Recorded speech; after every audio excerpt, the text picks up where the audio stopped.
Washington Quaquá saiu em defesa de Fábio Luiz Lula da Silva, o Lulinha. Eu conheço bem o Fábio Lula, é um cara que vive hoje em condições espartanas, né, em condições precárias, inclusive, na Espanha. Eu conheço bem. Imagina, um presidente que está há 3 mandatos da presidência da República, se os filhos tivessem cometido ilicitudes e cometessem ilicitudes, hoje era para esse cara estar rico. Quaquá afirmou que o filho do presidente Lula não enriqueceu por ocupar essa condição e disse acreditar que as investigações vão comprovar a inocência de Lulinha. Rodrigo Constantino, deixa eu dar as boas-vindas. Consta estava de férias, descansou um pouquinho nesse mês de julho. Seja bem-vindo de volta. O Brasil continua a mil. Muita notícia consta nesse período. Só o Lulinha, por exemplo, já é alvo de 3 inquéritos da Polícia Federal por suspeita de tráfico de influência. Segue na Espanha, segundo o Quaquá, com uma vida muito difícil e espartana, mas logo mais ele deve aportar aí no Brasil para prestar depoimento e prestar contas em relação a esses inquéritos, né? Boa noite. Boa noite, Paula. É muito bom estar de volta. Foi bom tirar férias também, acho que eu estava precisando. Boa noite, Ludmila, minha querida. Boa noite, Piotr e toda a audiência da Oeste. O Lulinha já pode pedir música no Fantástico, né? 3 inquéritos. Veja, eu quase fiquei com pena ouvindo o relato do Quaquá, conhecido, né, do meu saudoso Rio de Janeiro também, a turma do PT, boa, né, muito honesta. E veja, o Lulinha, ele é reincidente nessas denúncias, né? Ele foi aquele que era monitor de zoológico. Em português, claro, digamos que limpava esterco de hipopótamo, né? E ele vendeu logo depois uma empresa que ele criou, chamada Game Corp, por $5 milhões para a Oi. E por uma coincidência do destino, porque o Brasil tem muitas coincidências, né? O seu pai, o então presidente da República já à época, né? Ele alterou a Lei Geral de Telecomunicações, permitindo que a mesma Oi comprasse a Brasil Telecom, que era um desejo que a Oi tinha, mas não podia por conta de uma restrição legal, né? Então, o Lulinha foi chamado de fenômeno, de o Ronaldinho dos negócios da família, né? Saiu na época na capa da revista Veja. Esse é o mesmo que está passando dificuldades na Espanha, né? Óbvio que isso não é crível, né? E que ele venha ou vá, né, para o Brasil, então, prestar esclarecimentos em relação a tudo isso que está acontecendo de denúncia aí, né? Vamos lembrar que o trabalho feito pela CPMI do INSS, aliás, com uma relatoria excelente, corajosa, independente, do deputado Alfredo Gaspar, agora confirmado como o vice na chapa de Flávio Bolsonaro, né? Essa denúncia feita pela CPMI, né, que tinha um relatório ali de mais de 4.000 páginas, pedia indiciamento de mais de 200 pessoas, o próprio Gaspar chegou a pedir a prisão do Lulinha. Lulinha é muito próximo. Num inquérito tem até um erro, acredita-se, né, de que o Lulinha seria chamado ali de marido da Roberta Luxinger, né, a sua amiga, e a Roberta Luxinger, por sua vez, é lobista, cúmplice do careca do INSS, né, e esse é o sujeito que estaria dando dinheiro, então, até mesmo para o ex-chefe de gabinete do presidente Lula, o Marcola, não confundir com o outro Marcola, esse do PCC, que tem apenas diálogos cabulosos com o PT, né? Acho que não chega a ser empréstimos amigáveis, digamos assim.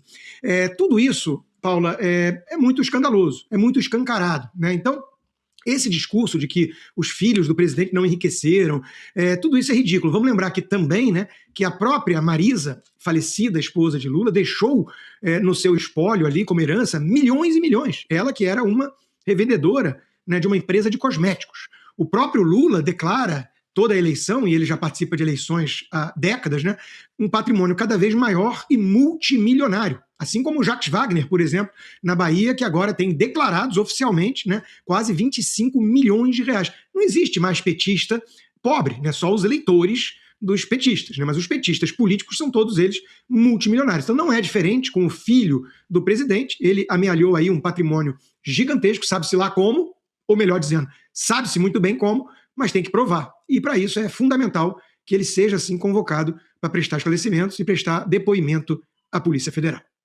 Adalberto Piotr, boa noite. Os espartanos devem estar se revirando no túmulo agora, né? Não é sinônimo de disciplina, de rigor, de educação militar, comparado com a vida do filho do presidente Lula na Espanha. Boa noite. Boa noite, Paula. Boa noite, Consta. Seja bem-vindo, Ludmila, a todos que nos acompanham. O Quaquá não tem a menor ideia do significado de espartano, seja no sentido original que a Paula mencionou, de um guerreiro espartano, um guerreiro de Esparta, ou no sentido figurado da expressão, ou é só o quá-quá? E aí, bom, aí é perigoso, porque é preciso saber com que interesse ele está dizendo isso. Mas vamos lá. O sentido, fosse o Lulinha um espartano no sentido original da expressão, ele não teria medo de estar no Brasil e enfrentar todas as acusações as quais ele enfrenta nesse momento, as quais recaem sobre ele. Ele deveria estar aqui. Mas há muito tempo ele se mudou para a Espanha e não tem nenhuma informação de por que precisasse morar tanto tempo na Espanha. Por que não fica no Brasil? Responde aqui pessoalmente, como todos os brasileiros, como os brasileiros que o Supremo perseguiu. Fiquem aqui, fique aqui, está aqui, é o filho do presidente, como disse o quá-quá. Então vamos lá. E no sentido figurado, menos ainda, porque no sentido figurado seria um sujeito simples, um sujeito de postura firme, severa diante de problemas. Não, ele foge. Acho que o Costa já mencionou aí a origem do dinheiro do Lulinha, da forma como ele usou o tráfico de influência e dos repasses que foram feitos a ele, segundo justamente quem pagou a conta.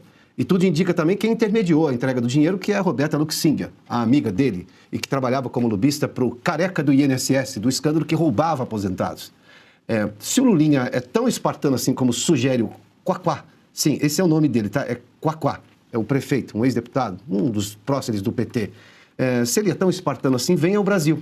Dá para entrar por Guarulhos, pode chegar pelo Galeão, tem vários aeroportos que fazem conexão com as principais capitais do mundo. Aliás, se não me engano, 3 voos diretos, de Madrid até São Paulo, por exemplo, e outras capitais. São vários voos, então dá para vir aqui e responda como um espartano, seja lá inspirado no guerreiro de Esparta ou no sentido figurado de alguém sério, frugal, alguém que realmente tem preocupações e não se prende a luxos, porque não me parece esse o histórico do Lulinha, não. Mas que venha de classe econômica, Sim, se vier ao Brasil. Não pode vir de executiva nem de primeira classe. Não vai ser acompanhado. Espartano não vem de executiva. Fala, não virá acompanhado do careca do INSS porque está preso, mas nem se por acaso a Roberta pagar passagem. Nem de jatinho particular, não. Tá certo. Classe econômica. É isso. Nem premium, só economy. Ludmila Lins Grilo, muito boa noite, seja bem-vinda. Lud, o Piotto lembrou da lobista, a Roberta Luxinger. O Lulinha também é investigado por receber uma mesada de R$300 mil que seria pago pelo careca do INSS por intermédio ali da lobista Roberta Luxinger, que faria a intermediação dessa mesadinha aí no valor de R$300 mil por mês para o filho do presidente Lula. Boa noite. Boa noite, Paula, tudo bem? Boa noite, Piotto. Seja bem-vindo, Constantino, de volta aqui ao Oeste Sem Filtro. Nós nunca fizemos um programa juntos, vai ser o primeiro aqui na Oeste. Bom, o Washington Quá-Quá, né, você estava aí, né, fazendo chacota dessa fala dele, com razão, né, dizendo que o Lulinha estava vivendo de forma espartana, então a gente supõe que ele não conheça muito bem o sentido dessa palavra, e eu desconfio muito de que ele esteja vivendo de forma tão simples, caso ele realmente tenha recebido essa mesadinha espartana, entre aspas, de R$300 mil. Eu não acho que ele viva de forma tão simples assim. Suponho que ele deva estar vivendo muito melhor que muita gente no Brasil. Agora, a fala do Quá-Quá não é exatamente, né, capaz de causar espanto em ninguém, porque o Quá-Quá ele já tem um histórico de se posicionar de forma errada. Ele sempre faz a aposta errada e também, né, não me espantaria dele agora também estar fazendo a aposta errada. O Quá-Quá, certa vez, ele foi defender os irmãos Brazão, os irmãos que foram condenados pelo assassinato da Marielle Franco. Então ele foi lá, encheu a boca, né, matou no peito e defendeu os irmãos Brazão, enquanto ali nada havia sido decidido. Ele resolveu defender, tirou foto com os familiares desses irmãos, postou na internet, aparentemente postou também no site do próprio PT, eu acho que até eles devem ter apagado nessa altura do campeonato. Ele fez essa aposta e o que aconteceu? No final das contas, eles foram condenados e encontram-se ambos presos hoje. Então, acho que o que o Quá-Quá fala definitivamente não se escreve e a história está aí para comprovar isso.